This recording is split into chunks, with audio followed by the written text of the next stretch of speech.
Hello everyone, my name is Ella Jean, your local fantasy author, and for the sake of this video it's important to note that I only started reading again a year ago. Many of you will probably have questions about this, as reading is often seen as an integral part of writing. In order to be a good writer, you need to read what everyone else is writing. In order to be able to innovate in your genre, you need to read what other genres offer. In order to have a basic understanding of writing, you should read what the masters wrote. And most importantly, writers are supposed to be the best readers because we support each other. And the love of writing is first discovered through the love of reading.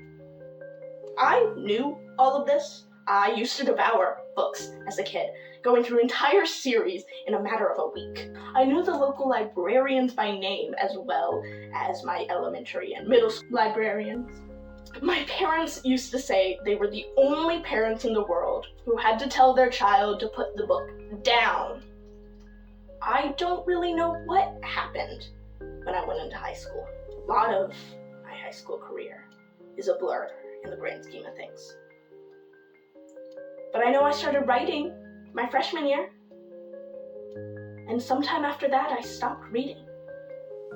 I wanted to read. I still bought and hoarded books, still put books on my Christmas and birthday lists, brought them to school. On the outside, I still looked like a reader. But every time I tried to pick up a book, it just wouldn't happen. I would get through a few pages, maybe a chapter or two, but eventually I would put it down with a vague promise to return eventually. At this time, I was learning to write and stretching my skill. I knew I was supposed to read to get better. I used to love reading, and I loved the concept of the books I was picking up. It just couldn't click. I began to beat myself up about it. My writing wasn't exactly what I wanted. Even when I did finish it, the story wasn't what I had in my head. All I could think is if I just read the better examples, I would become a better writer. So I tried to force myself to read. I would sit down and say I couldn't leave until I finished a chapter. I wasn't reading textbooks or even like the classics that people brag about reading. Shakespeare, Bronte sisters, Jane Austen. I was reading fantasy books that interested me. Sometimes I would even try to return to middle grade books that I loved.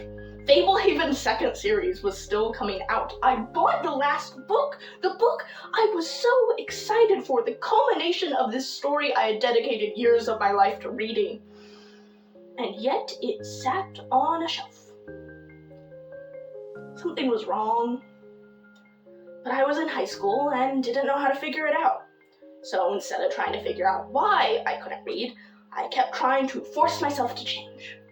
Instead of recognizing that I could write without reading, I became fixated on fixing what I thought was an issue. Because here's the thing. Yes, to professionally write and make your writing the best it can be, reading anything and everything you can devour is necessary. But I was a teenager. I wasn't supposed to be a professional writer, and I shouldn't have been holding myself to professional writing standards. I had this ideal in my head where I would be published before college and I wouldn't have to actually start the degree I was dreading because I would be a famous author. I should have just focused on enjoying the process. If I couldn't read, so be it. But I continued to push. College was rough for me. I was going for an architecture degree because that is what I told everyone I wanted. In reality, I just assumed I wouldn't survive college, so no matter what degree I started, it didn't matter. The only thing that kept me going was writing. And yet, I wasn't getting better in the ways I wanted to. And I kept blaming it on my lack of reading. I fell into an incredibly dark place. I kept laying these expectations on me, that I had to follow the advice of every writing book everywhere on the internet and everything in between, or else I couldn't call myself a writer. I wouldn't let anyone in. On the outside, I was a dedicated student, writer, and reader. But on the inside, I was falling to pieces. And at the end of freshman year of college, I had a mental breakdown. For the first time, everyone around me saw how fragile I had become. It hurt. I thought I was going to be sick or shamed. All my efforts to keep up any sort of appearances were gone. And I spent the week before finals of my first year of college in a psych ward. And ironically enough, since there was nothing to do there, I found myself reading again. It was literally for distraction, since no technology was allowed on the ward, so I couldn't write anything on my computer. There were no expectations. I was at the lowest I could be. I read because I had nothing else to do. It didn't solve all my problems. I exited the ward and assumed I would be perfect again, that I had hit my rock bottom and build back up right now. As a result, I fell back into putting pressure on myself, hid everything from friends and family, and found that I couldn't read. Because I didn't learn my lesson. Progress is slow. It's not linear.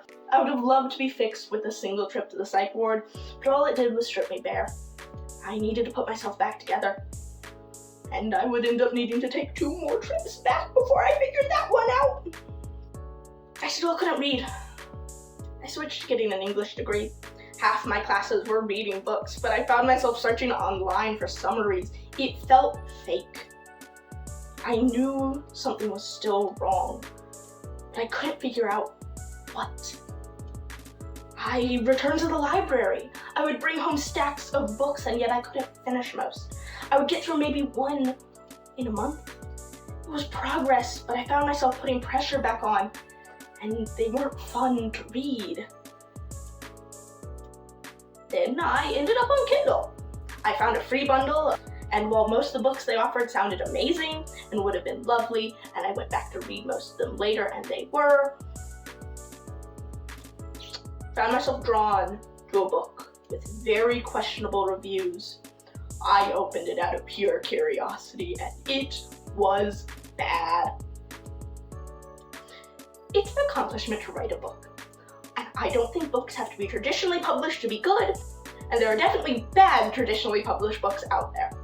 However, when a book literally references a pivotal moment that seems to have been edited out of the final published draft, I think I can confidently say that's a bad book.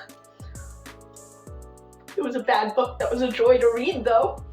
To have this published online, to have it available for others to read, and to aspire to have that confidence of that person took a lot of the pressure off of everything. Suddenly, I could read things just to have them be fun and stupid. I could write just for fun. And as soon as the pressure evaporated, reading became easier. It became fun again. Writing became fun, and only now that it's fun do I truly believe it's worth publishing.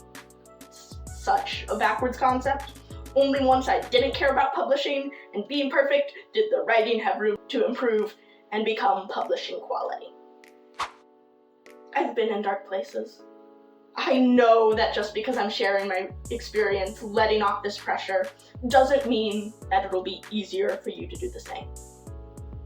It can be so difficult to get out of your head.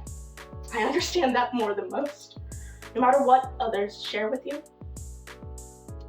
But I hope my story can remind you to give yourself grace. Writing is difficult, and you don't have to be doing everything perfectly to still be proud of yourself. Please follow along for more. Subscribe if you haven't already. That's like the YouTuber thing to say, right? Know that daring to continue writing after the first page is brave, especially the way the world is right now.